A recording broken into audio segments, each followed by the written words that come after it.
Discover the possibilities. Learn a trade. Earn a living.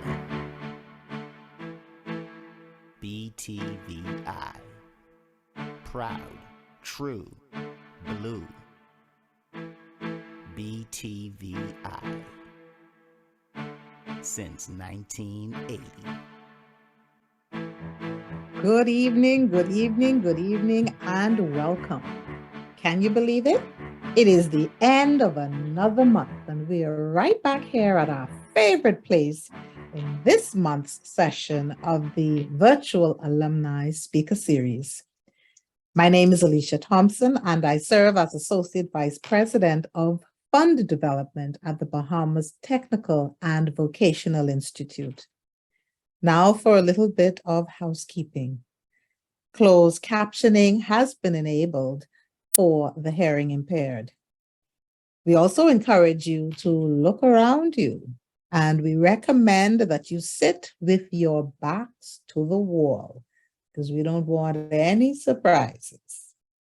Feel free, please, to enter any of your comments, suggestions, recommendations on how we can improve this session.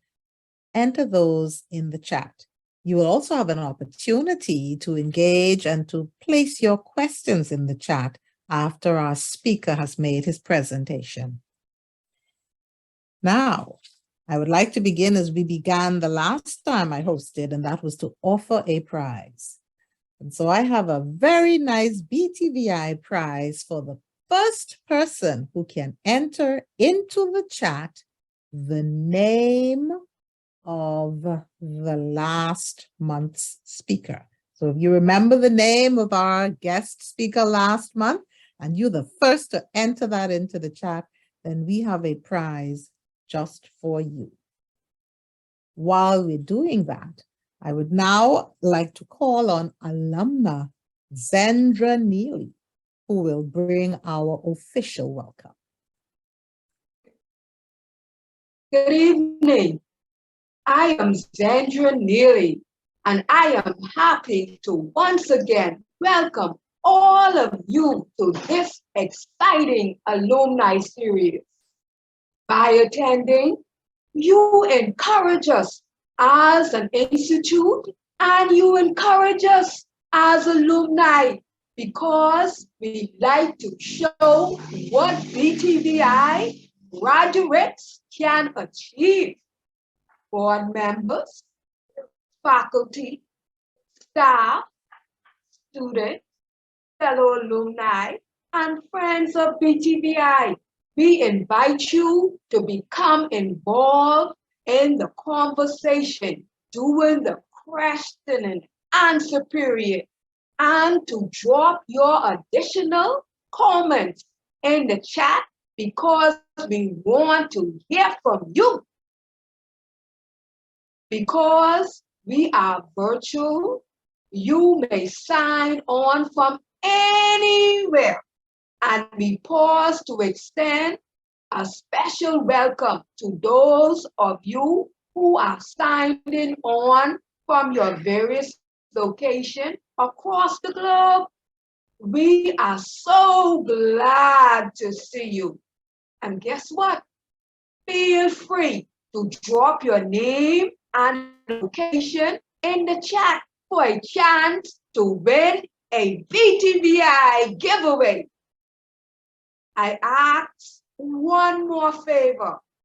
Kindly share this link to meeting and inviting your friends. This train is about to leave the station. So take a seat and get ready for another exciting, informative session. You are truly welcome. Thank you very much. So if you didn't feel welcome before then, I'm sure that you certainly feel welcome now. We have someone, a very special person in our midst, and we're always very grateful and for the support that she has provided and continues to provide, as well as her leadership. And I speak of none other than our interim president, Dr. Linda Davis, who is joining us this evening. And so, Dr. Davis, I will now like to invite you to bring some remarks. After that welcome, I have very little to say except for welcome, welcome, welcome. Look forward to hearing our speaker of tonight. Thank you so much for all of you who found the time to be with us this evening. Good night, one and all. Thank you very much, Dr. Davis. Thank you, thank you, thank you. And now we will just move into the order of business. And of course, we're going to invite Ms. Sharona Woodside Barr to give the introduction of the speaker. Good evening, ladies and gentlemen. As a proud alumna, it gives me great pleasure to introduce this evening's speaker. Arthur Evans was born on August the 29th, 1974, to the late Arthur Evans Sr. and Mrs. Marcia Evans in the sunny island of New Providence, the Bahamas. From an early age, the call of God was evident in his life, and his call to leadership began at 17 with the position of youth director at God's Temple of Praise. Since that time, Bishop Evans has held numerous leadership positions, resting with his current position as senior pastor at Shekinah Family Word Center, a ministry which was birthed upon his release into ministry on May the 30th, 2009. Bishop Evans is a two-time graduate of BTVI's Construction Trade Department, having completed programs in 1991 and 1996, respectively. He has perfected his craft in electrical installation, among other specialties, and has coupled his technical talent in building with his spiritual mandate to aid in rebuilding the walls of the families of this nation, one family at a time. To this end, he obtained a master's degree in biblical studies from North Carolina Theological Seminary. In his capacity as Assistant Deputy Chairman of Urban Renewal Commission, Bishop Evans also uses his training and experience to monitor young men. Bishop Evans's favorite quote is, "People don't care to know what you know until they know that you care." He is the husband of the beautiful Samantha Evans, Nee Johnson, whom he calls his butterfly, and the father of Trey, Travell, Arthur Jr., and Arthurell Evans. Ladies and gentlemen, our speaker, Bishop Arthur Evans. Evening, good evening. Can everybody hear me this evening? Kind of Yes. give me a thumbs up. Yes, sir. Give me a thumbs up. Yes, sir. Good. Could I see those thumbs going up? Good, good, good. I want to say how elated I am, grateful to be the speaker for this afternoon. I salute Dr. Davis as she is in the room. I didn't expect the boss lady to be in the room, but she is here, so I must be on my best behavior. Lady Thompson, thank you so much for you and your team, the wonderful work that you are doing with BTVI. And so I want to get right into it because I know there's tons to do on this evening, so let's get right into it. And so I want to thank you all for giving me the opportunity to share about my journey thus far in my life. And so I nearly called somebody else after I heard this, the introduction. I need to figure out who is that. I need to pay that person for that introduction. So please see Lady Thompson for a BTVI prize right after this, because we seem to be having some BTVI prizes around here. So I want to talk tonight about my journey. The journey, I call it the journey continues. And I want to read, I'm still a preacher, so some way, somehow, I'm going to find the scripture, Dr. Davis, and to give to us a foundation tonight. So I was looking at this, studying for this particular assignment, and the Lord gave me Proverbs Chapter 13 and verse 20. Here's what it says. Proverbs 13:20 in the New Living Translation of the Bible. And so I got about 4 more verses. I'll read all from the New Living Translation. Here's what it says. It says, walk with the wise and become wise. Associate with fools and get into trouble. Let me read it one more time. It says, walk with the wise and become wise. associate with fools, and just get into trouble.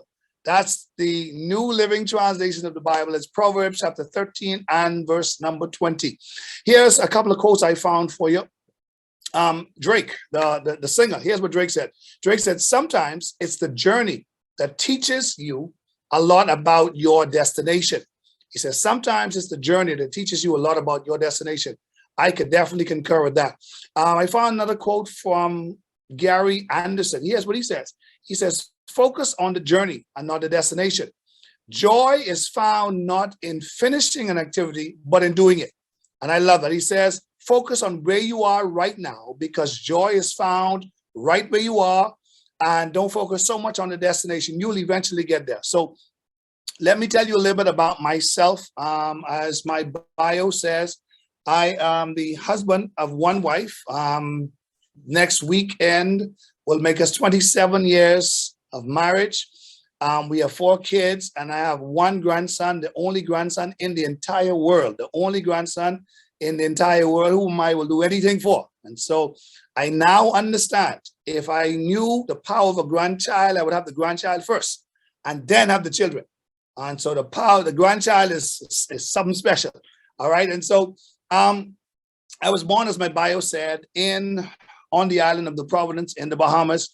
My mother was or is a Jamaican national. She came from Jamaica. She came here when she was 22 years old. So when my mother came to the Bahamas, she came here, go figure, in 1973. Independence is July 10th, 1973. My mom came here in June of 1973. So she was here for the independence celebration. She's been here ever since then. I have 1 brother and 1 sister. I went through the school system here in New Providence. And so got married very, very, very, very, very young. I got married at 21 years old. Yes, I said it, 21 years old. I was good and married, off the market. My kids came at a very young age. And so I know we have some young people in the room as well. People told me that I shouldn't have kids so young and you should wait till you get older and all that other good stuff. And listen, that's the best things ever happened to me, because my daughter, my baby is 16. And so what a life I live at this point. My baby is 16, and my twins, the twins are the first 2 boys. They are 28 years old. And my son Arthur is in university he is in Missouri somewhere in Missouri. And so we have lived a life here in this city. I've devoted my life to serving people. And so I'm a servant at heart. I believe that service is where it is. I believe in the same quote that's in my bio: people don't care to know what you know until they actually know that you care. When people know that you care, they will tell you exactly what you need to know. And so as I was searching myself for this assignment, Lady Thompson, I realized that one of my very first lessons I've learned in life, looking back at it now, I realized I learned that lesson at BTVI. It was ITC then. And so for those young ones among us who don't know, it was the Industrial Training College at that time, or Industrial Training Center, I think it was, at that time, all the way back when I went there in 1991. I came out of Donald Davis, or they call it at that time, Dumb, Wild, and Dangerous. I came out of that school and I went straight into BTVI. A 16-year-old young man, did not know where I was going, but I did know that I needed to go to BTVI or ITC then. And I did welding. Let me say it again, I did welding. And as far as I'm concerned, that's the hardest trade in the entire world. Big respect to welders, big respect to welders. It is a difficult job. And so I did that and I graduated pretty good there. And I moved on because I realized that that wasn't for me. But before that, the lesson I learned, I enrolled in BTVI, as I said, or ITC in 1991. Now, let me put this in context. That was the very same year that they stopped giving the stipend, the monthly stipend. The very same year. The very same year. Now, I was asked a question at that time, which I found out now later to be a setup question. And the setup question was, if they were no longer offering the stipend, would I still want to enroll? And the lesson I learned at that time was, here's the lesson I learned. The lesson I learned at that time was, if you want something bad enough, to obtain what you want should be based on who you are and not what others have to give you. Let me say that again. If you want something bad enough, it should be based on who you are, what you possess, and not what others have to give you. Because everyone was coming to be ITC then because they were giving the stipend at the end of the month.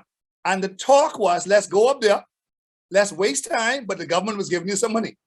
And clearly the government people had an inkling that that was what was going on. And so here am I sitting in front of this person now, interviewing me. It was not Dr. Davis. She was not there. She was not the person who took the money away from me. But they said, would you still come to school if we didn't give you the $50 a month? And I grinned and I said, you know what? I think I want to do this. And that was one of the best decisions I've ever made, because what's in me now is as a result of who I am today, is based on what was in me at that particular time.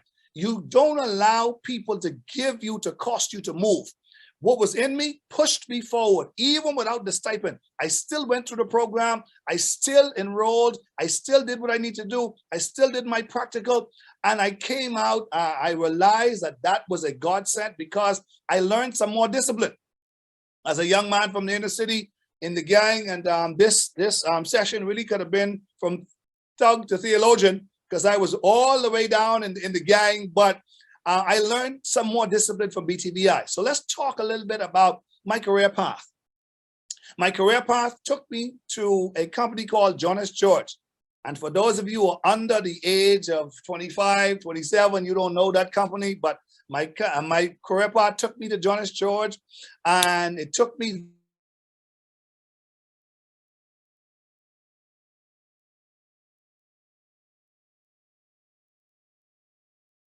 my development. I was able to use what I learned at BTVI as my foundation to excel. People see now someone who always dress up, and I got people calling me and texting me from all over the world. Oh, we love your swag. We love how you dress and all this other stuff. But at my very heart, I'm an electrician. I'm just an over-the-hill boy who loves to do electrical installation. I just love it. And so when I went to Jonas George, here's how I began. I was very afraid of, electricity. Go figure. An electrician, I was afraid of electricity. I didn't want to touch anything. They put me in this area called Lights, Etc. on Shirley Street. And so I started to install fans and take down fans for customers. Then I realized some money in this. Then my first job was at Carefree Apartments, all the way on Cable Beach. I rode a bicycle. Can everybody hear me? I said I rode a bicycle. I didn't have a car. I rode a bicycle from Windsor Lane with a small little pouch all the way to Carefree Apartments, all the way out Cable Beach to put up a ceiling fan. When I got there to put up the ceiling fan, I said, this can be a slam dunk. I just taken down one fan, putting up one fan. Come to find out, the fan they bought had a light, and the one they took down didn't have a light. So now I'm stuck, because I don't know how to do any of this stuff. All I know how to do is put the screws where they go and put this fan together. So now I'm in these people condo and I'm lost. I don't know what to do. So we didn't have cell phones at that time. There was no WhatsApp. I know these young people find it hard to believe, but there was no WhatsApp and there was no Facebook. There was no, what's the mother of all information? There was no Google. There was no Google. So I used the phone. I called my father-in-law, who, God bless his soul, he's deceased now. He was an electrician. And I asked him, I said, okay, we're putting up this fan. I'm putting up this fan and they have a light on this. What do I do? He didn't explain to me what I was doing. He says, go to the food store. He says, buy a lamp cord and take the lamp cord, put it to the blue wire on the fan and the red wire in the box. I said, okay, done. I did it. Fan came on and I made my first $35. Whole $35. And I had to ride back home. Now my wife is the mother of my two twins. Oh, twins, that's 4 children, so twins. So it's $35 now. I take 10 and I give 10 to my mom because I'm living with her. I take 10 and I give 10 to my wife and my girlfriend then. And I take 10, and I say, here, take this to work for the children. So I did all the work and I ended up with $5 and very, very tired. But I learned that day. My father-in-law did not explain to me what I was doing. He didn't tell me what I was putting in was a switch line. When I went to BTVI, the instructor told me that what you did was put in a switch line. So then I moved to Atlantis right after John S. George. They were about to close, and so I went over to Atlantis. I started in the last room, the last electrical room in the entire Royal Towers. Any closer, I would have been on the loading dock. That's how far in the back I was. I never saw customers. I never saw guests. I never saw anybody. All I heard was noise from machines all day long. But because of my knowledge in electrical installation, it helped me to surpass some people I met there. So in a short order, I was their manager. In short order, I was their manager's manager. In short order, I was their manager's manager. In short order, I was one of the youngest directors of engineering in the history of Atlantis. And so now I'm looking back at BTVI because that's where I got my start from. Then I moved over in 2018 to becoming a senior pastor, well, full-time senior pastor. I started pastoring in 2009. So now I'm a full-time senior pastor. And so now the vast knowledge I have in electrical installation and plumbing and carpentry and masonry and other trades has allowed me to be not just a pastor, but a project manager. And I know, I could see it in Dr. Davis' face. She believes all churches have plenty of money. I know, I could see it. I see you. But no, it's not the case. We need to know how to manage money and how to make some stuff happen. I just told the church yesterday, I said, listen, I'm working on a project now, some classrooms upstairs at our church. This is my last manual project. I will not do any more. For the last 13 years, I've been working on manual projects, preaching on a Sunday and doing the work during the week. And so I understand that now. I'm a project manager because of BTVI. Here's another lesson I learned. Watch this one, Lady Thompson. Another lesson I learned is that there's no such thing as just a plumber. There's no such thing as just an electrician. There's no such thing as just a carpenter. There's no such thing as just a mason. There's no such thing as just a cosmetologist. There's no such thing as just a nail technician. There's no such thing as just a painter. There's no such thing as just a drywall technician. Here's the reason why. If you are going to master one trade, you must learn the other trades that go hand in hand with your trade. So there cannot be. There's no such thing as just a plumber. Watch this. In the environment, watch this. It is impossible in the climate that we are living in to be just a carpenter and not familiar with masonry. Does that make sense? Y'all wave your hand, throw up some hearts, do some. Let me see y'all still in the room. Watch this. It is impossible in this climate that we are living in to be an electrician and know nothing about plumbing. It is impossible. If we are going to make it, watch this. Nurses are being sought after from our neighbors to the north, from America. They've been sought after from the Caribbean. Why? Especially the Bahamas. Tradespeople are being sought after the Bahamas. Does anybody know why? I'll tell you why. The reason they have been sought after, Dr. Davis, and we at BTVI Alumni should thank the institution of BTVI because they make us so well-rounded, they pay us more because we do more. Does that make sense? Anybody clapping? Anybody doing anything? It makes sense because we do more. Nurses do more. Electricians become electricians and plumbers. Carpenters become carpenters along with masons. And so they understand how to do the work. And so when they seek after us because we have the ability to do more. It is impossible in the climate that we're living in to be a cosmetologist and don't know anything about being a nail technician. Now, I'm very familiar with cosmetology. I'm very familiar. What I didn't tell you was my wife went to BTVI to do cosmetology, and she finished top of her class, and she got a scholarship, and she did nail technician. So she became a nail technician as well. So she understands how to do that. And so I'm very familiar with cosmetology. You know, every now and again, I take the time out to get my nails done and love myself a little bit. So I understand this. But I watch people every day. The people who are stuck in one trade never advance. Let me say it again. The people who are stuck in one trade never advance. You must learn more than one trade. And so I started off talking about welding and how hard welding was, but I understand the concept of welding.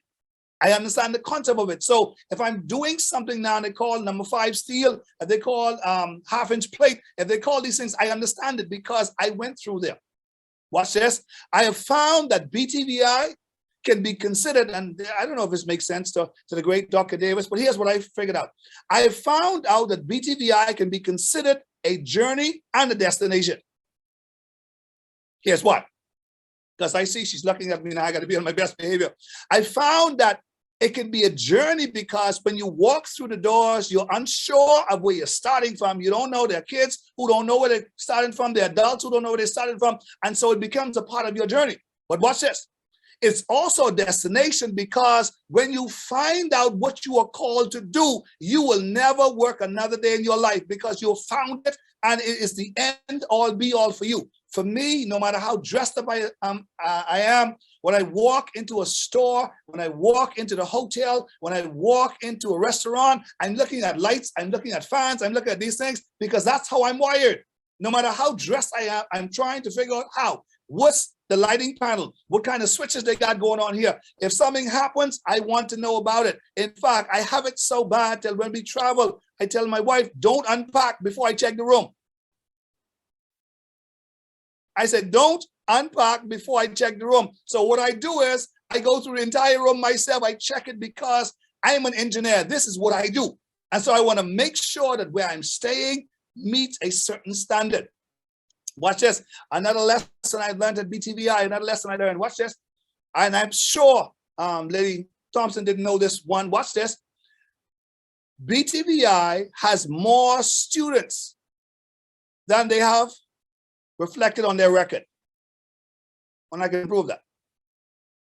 Anybody want me to prove it? Just raise your hand. Just throw up your hand, thumbs up, and I can prove it. BTVI has more students than that's reflected on their record. Dr. Davis, I know you're all smart up there, but I'm going to prove to you how I'm certain that you'll have 3 more students that you didn't know you had. At least 3 more. Here's how we prove that. I'm sure you have at least 3 more students who have the knowledge of BTVI, who have never been on BTVI's campus. Those 3 students are my 3 sons. They are my 3 sons. And so I taught them what I learned at BTVI. And so BTVI now is becoming a generational campus where what you learn, you pass on to your children. My kids, none of them want to be electricians. I don't know what is wrong with them, but none of them want to be electricians. And here's what I told them. You don't have to be an electrician, but you need to know how to do it though. And so you avoid people from taking advantage of you. So from a very young age, I broke the rules very, very early. There's nothing Thompson and Dr. Davis can do about it now. My kids, my twins, they were 2 years old, and I sat in the back of BTVI class, and I did my homework with them. There's nothing they can do about it now. I already graduated, so I can tell them now. I brought them to BTVI to do my work while I was in school because I had no one else to take care of them. So what I did was I took the chair at the back of the class, and I sat there with my kids. I don't know, they can let you do it now, but I did it then. I brought my kids to school because I needed to know, I need to learn what they had to teach me. And so in Mr. Lamb's class, Google his name, he was one of the blueprint teachers. Mr. Lamb, I did blueprint with him, with my kids at the back of the class, and I taught them what I learned. And so they know now they have a basic electrical installation background. They have it based on what I taught them from what I learned from BTVI. And so if your record, Dr. Davis, is 25,000 kids, you can multiply that by another, you can add another 50,000 on there because you have more students. You are doing your institution or your institution is doing a marvelous job. And people don't give the campus or the persons who are running BTVI enough credit because they don't see how it coordinates, how it connects, how one person can go through your doors, but can pass on that information to the entire family. See, we pay attention when a doctor, when a young man becomes a doctor and he grows up and his children become a doctor.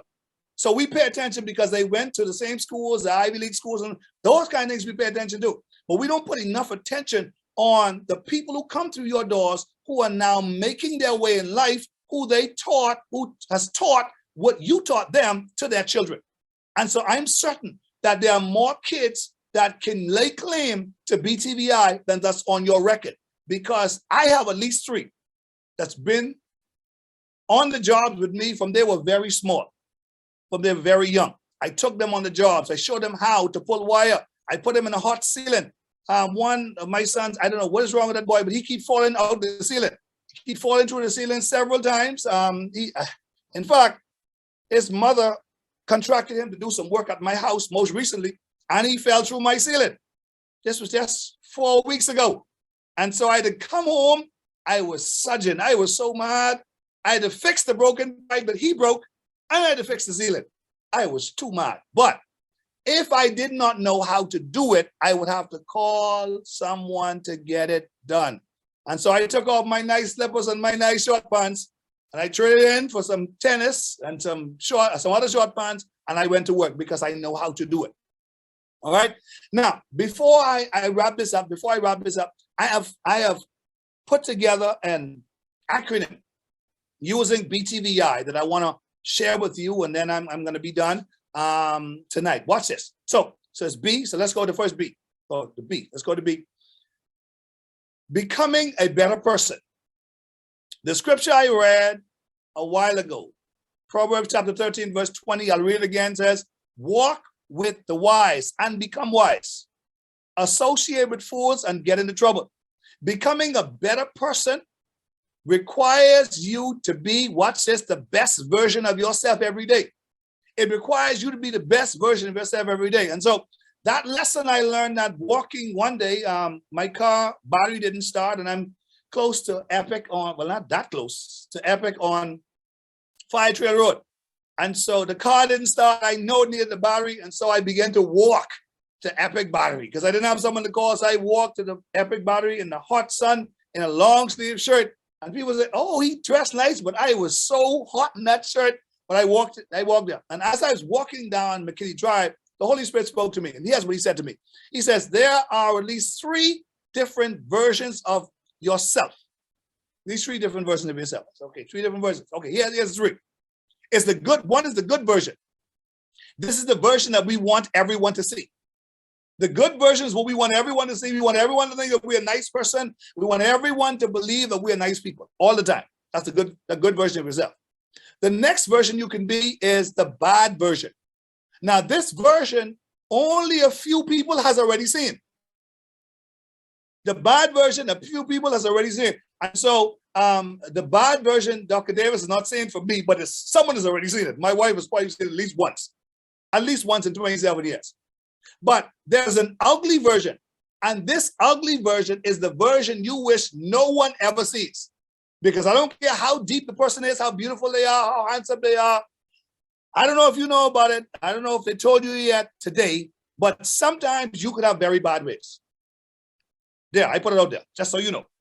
I know it, you know it. We all can have very bad ways sometimes. Call ID can be the devil because you look at the phone, not today, because I got my own issues I deal with today. I'm not answering nobody today because I got my own things I deal with. And so these are things that we hope people never see. But we must be a better person. We must be the best version of ourselves every single day. We must strive to be the best version of ourselves every day.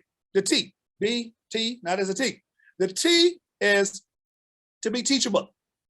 To be teachable.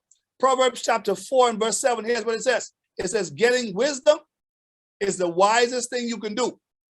And whatever else you do, develop good judgment. You must be teachable. Because here's what I've come to understand. You will never advance beyond your ability to receive knowledge. Let me say it again. You will never advance beyond your ability to receive knowledge. Never. Watch this one. You will never advance beyond your mentality.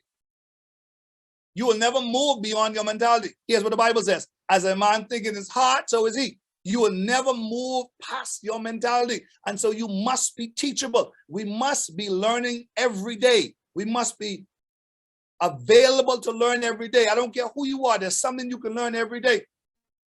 Someone said something to somebody else and I overheard them and I took it like he was talking to me. The person asked the question. The guy is a neurologist and they asked him the question. He was interviewing him and they said, what is the advice that you would give to an upcoming CEO now? Someone's up and coming, they just got their first job as CEO, and here's what he says. He says, speak to the janitors nicely. Speak to the custodian staff nicely. Speak to the gardeners nicely. Speak to the people who you don't think are on your level, because they know exactly how to run the organization. You are learning. And what he's saying is, not because you are the big man on campus, that means that you can't learn from everybody else, from anybody else. We must be teachable, no matter who you are, no matter how big your office is, no matter whether you have a MacBook or you have another computer. Even if you have a Samsung, you could be teachable. Yes. You know, those of us who are iPhone people, just, you know, we feel like we're better than you all, you know, but we must be teachable. Must be teachable. Okay. And so that's the T. Let's go with V. V is being versatile. Watch this. I love V. V is being versatile. Being versatile means to be willing to be flexible. It means open to change. It means being open to change. Things don't always flow the same way all the time. In other words, you must set the bar higher. In order to set the bar higher than you've met it, you must be someone who is versatile. You must be versatile. Now, you can't be like, you don't want to be like matter. You just don't want to be there taking up space.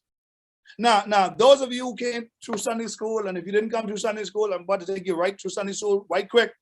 The oldest man ever lived was Methuselah, and Methuselah was 969 years old. Now, this is Bible study 101. I see Dr. Davis, and she said, oh, Lord, where you get with this now?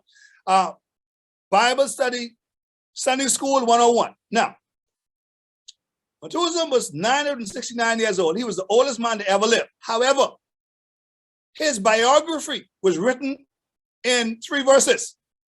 Find it on your own time. Genesis chapter 5, 25 to 27. Now, let's think about this for a moment. The man is the oldest man to ever live. And everything about him was written in 3 verses. He took up space. Not because you're the oldest person ever means that you are a very productive person. There are more people in the Bible who live less time than him, and chapters. They fill verses, chapters about these people. Check it again. Let me say it again. Genesis, if you don't believe me, if I'm wrong, you can text me tomorrow. Genesis chapter 5, 28. I see Ms. Thompson write it down. Genesis chapter 5, 25 to 27. Check it. He has 3 verses. The oldest man to ever live, and his life story was boiled down to 3 verses. The question I have for you today, before I move on to the I, is what will your record reflect when you're gone? What would your record reflect? Will it reflect that you're a very versatile person? Will it reflect that you are someone who is willing to change? Will it reflect that you are, or you just a stick in the mud? Just a stick in the mud. You know, you can't go to her with no change. You can't go to him with no change. He doesn't adapt very well. Listen, man, I adapt very, very well. In fact, they talked about urban renewal. I'm the assistant chairman of Urban Renewal Commission. Listen, in my office, I carry my computer. That's it. I use the notepad from the government. I use everything else from them, because if they say today or tomorrow, go to another office, I will pick up my computer and go to that office, because I'm versatile. Whatever you ask me to do, I will do what you ask me to do, because change is constant. That's the only thing you are sure of. Change is constant. Yes, the sun will rise in the east tomorrow, but it does not mean it's going to be 90 degrees the entire day. It can change. It can be rainy all day, or it could change.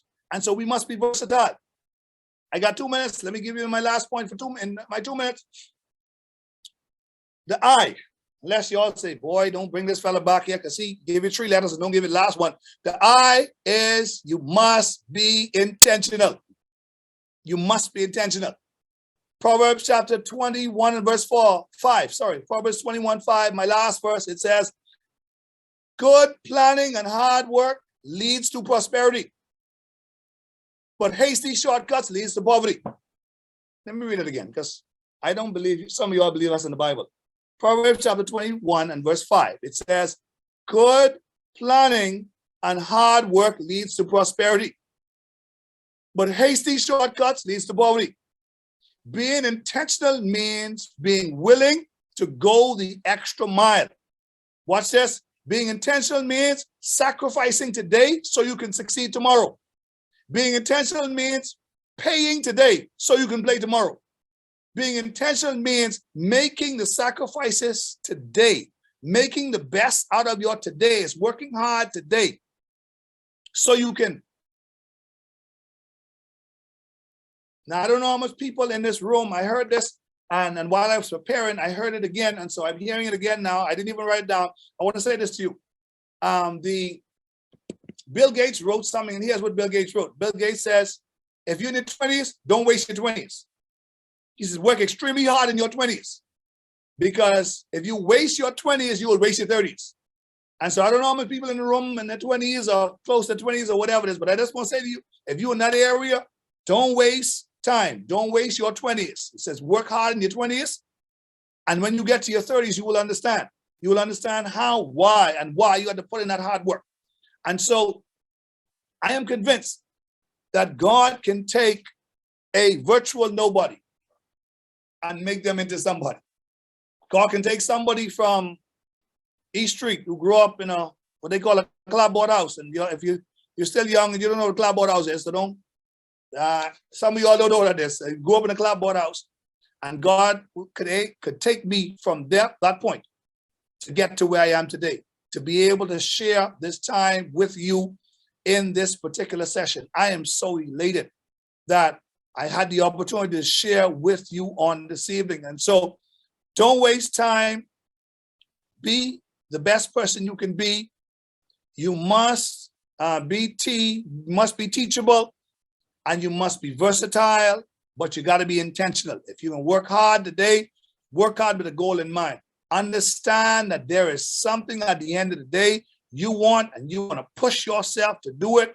And so as hard as welding was, I'm glad that my journey took me through welding, that I was able to learn the trade called welding. Never you mind, I gave away the books, and I gave away the helmet, and I gave away all the gloves and all this. I gave away everything because I said, this can't be for me. But I found a trade in electrical installation. And so the certificate that I'm most proud of is not in my bio. It's not in my bio for one particular reason. So anytime I have the opportunity, to speak about it, I do. My most prized certificate in my eyes is electrical installation, my BGCSE, which I did at BTVI, which I did with Sherwin Butler, BTVI. And so that's my prized certificate, my prized examination that I did. Would have been not only passing out the BTVI, but it is single phase written and 3-phase written. A 3-hour exam and a 6.5-hour exam. I sat them and I passed them. All because of what I learned at BTVI. In fact, I was in BTVI and then I moved on to CLB to do it. And so it's because of the tutelage I got at BTVI, I realized that this is what I want to do.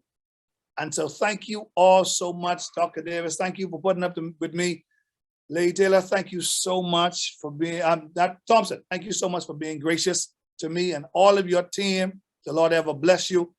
I am convinced that you do more for this country. BTVI does more for this country than you get credit for. And I am a living testament. My kids are a living testament that you have done well for this country. God bless you is my prayer. Thank you. This has really been so exciting. Oh, Bishop, you're something else. But I can't let you go just like that. Listen, in listening to you, you kept talking about you never stopped. You did welding, and then you went on and you did more and you did more and you did more. Tell us, why is it so important, or why is lifelong learning so important? It's extremely important because what you know, people can't take from you. And in the corporate world, I've sat as a very younger man to older people. And because of my life of learning and trying to advance myself, I was able to not only understand what they were saying, I was able to be promoted because I continued to learn. And every time I stopped doing something, I moved into something else. And so BTVI works because there are people like me who are visual learners. I'm a visual learner. I can sit down, I can watch someone teach, and I can make my notes, and that's what I do very well. There's some persons who can read 10 books this thick in 2 or 3 days. I don't do that very well, but I'm a visual person. So BTVI worked for me. And so what you know, no one can take from you. I have another question. You were a thug. I want you to say something specifically to the thugs, because you no longer live in that thug life. No. But say something to the thugs. Everyone wants to be accepted. Everyone wants to be accepted. And the gang culture is no different. People are trying to be accepted everywhere. And so the problem that all 7 billion people on earth face, we all face the same problem. And here's the problem we all face. So the problem we all face is everyone wants to belong somewhere. We all want to belong somewhere. And so we're trying to find our space. And so that gang life is not the life. The end is an untimely death. I got out very early because, as I said, I got married very early. So I got out very early. And so find someone who can pour into you. In fact, everyone has a circle in their life, with people in their life. What you must do, if you're in a gang today and you're listening to me, or you'll hear me after this, you must trade out persons. I don't know if that makes sense to you, but you must trade out bad influences for good influences. Take out people. In fact, I'm mentoring a young man right now who went down the wrong road, and he's coming to church and he has community service to do. And his mother's telling me how well he is doing because he now had to trade out some people for other people. And so if you're in the gang now, what you need to do is trade some persons in your life, move away from negative influences. I stopped hanging on the corners because if something happened on the corners, I had to stand with my boys. I had to stand with my corner boys. And so I took myself away from that. So if I wasn't there, I didn't have to be involved in it. And so find a way to trade out people in order to become all God wants you to be. That would be my answer to that. I have a question. You changed majors. So we heard all through this how you realized welding was tough. And we do know that you just said yourself a minute ago, everyone is trying to find their place, right? So we do have some students who may have started and said, hey, I know I want to do welding. And then they realize this isn't really what I'm cut out to be. Are they a failure because they're making a change? Nah, no. We all have a journey. We all have a journey. The best way I can describe it is we all are going to Family Bucks, our coffee shop, not Starbucks, Family Bucks. We all are going to Family Bucks, and you're coming from East and I'm coming from West. We all are going to the same destination, but we have chosen a different pathway to get there. And so for some of us, some people learn early, some people learn later, and unfortunately, some people don't learn at all. And so you're not a failure if you change majors. My son is in university now, and he went to do something education, music education, something like that. And he didn't want to tell us. He changed his major to now he wants to do criminal justice. You know, it's your journey. It's your journey, and that journey is your journey. And so no one can tell you what feels right for you. And so I changed majors to get to where I am. And so I finished both programs, but I realized I'm called to do what I do. And that helps, that works well for me. Okay, there's a question. You have said much, and all you said showed positive aspects of the person you are today. What story from your life represents the essence of who you are today? If I had to pick one, it would be being a father. Being a father changed my life because what I didn't say was my dad died when I was 5 years old. And I made the Lord a promise very early. And I said to him, I said, if you give me children, I will be to them what my dad was never to me. And so it is that promise that has kept me, that has changed my life, because I have 28-year-olds, I have a 22-year-old and a 16-year-old, and my older boys are just like my daughter. They get into trouble, they call daddy. That is what they do. And so it cost me to be more responsible, because I'm about to teach tomorrow night, and there's a point I'll teach on tomorrow night. And the point is this, that responsible people don't just walk up their job. Responsible people don't walk up their job because people talk to them in a certain way. We put up with some things because we have responsibilities. And so what changed my life was becoming a parent very early. And you know what? Hindsight 2020, it could have even saved my life. I don't know. It could have saved my life because I was a parent. My wife likes to joke about it. On my kid's birth certificate, it had father, 19 years old. So I was 19 years old when they were born. And so I came from a hard environment, and I did not want my kids to go through what I went through. And so I worked extremely hard to make ends meet for them. And so it was my children that would have helped me outside of God. Of course, is number one, but it was my kids who pushed me through, and my wife who actually helped me with reading, because I didn't read very well. She helped me with reading. So those are things, highlights of my life. Wonderful. All right. From the dumb, wild, and dangerous. That's quite interesting. Very interesting. Someone had another question. You spoke about taking your children to school with you. What advice would you give to students who are parents on how to balance school, work, and family life to be successful? Right. Well, see, I did that because that was what was allowed. I got permission from my instructors because I had nothing else to do. Now we have Zoom courses, we have classes that you can take online to find a way to juggle your professional career and being a parent. Make no mistake, one of the best rewards I have in my entire life is the fact that I am a parent. And so what I had to do was I had to juggle it. I had to learn how to, let me say it like this, I have to learn how to cheat. I learned how to cheat, which means I can't take time from my family. Sometimes you'll have to do a course late in the night, you do homework late in the evening. Those are things I had to do in order, because I had a goal in mind. And the goal in mind was to ensure that my kids did not have to go through what I had to go through. And so I'm glad to say that all four of them didn't have to go through what I had to go through in order to get to where I am today. And so it's my story, just like your story. Whoever's asking the questions, it's your story. And so when you tell your story as an alumni of BTVI, your story will be just that. It'll be your story. It'll be unique to you. It'll be unique to your journey. And so people will respect you because you will stay true to who you are.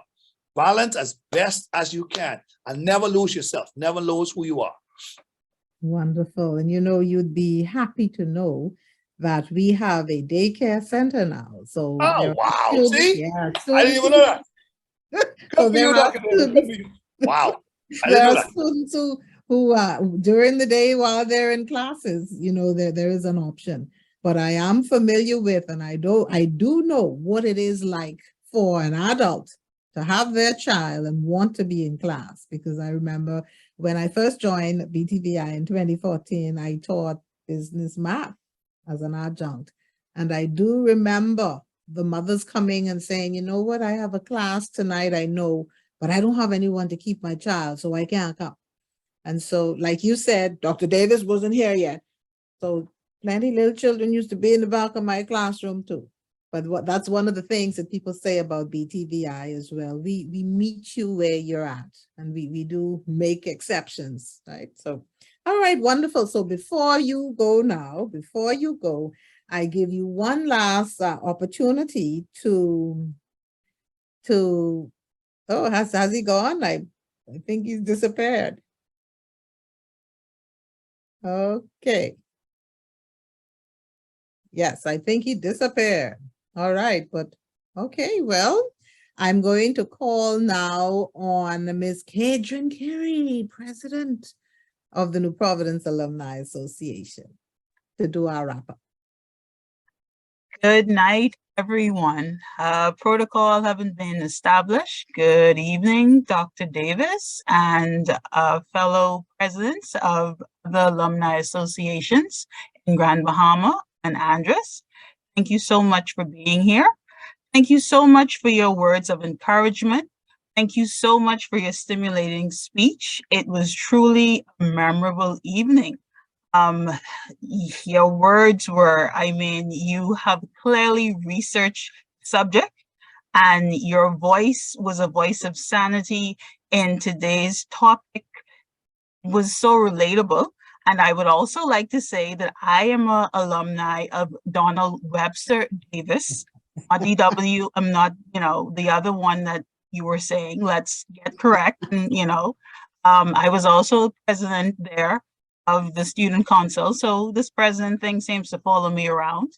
I thoroughly enjoyed your topic, and I liked the new acronym that you use for BTVI. I think I will be using that. Your message today was truly inspiring, and it was very, very, very, very much needed. Thank you very much.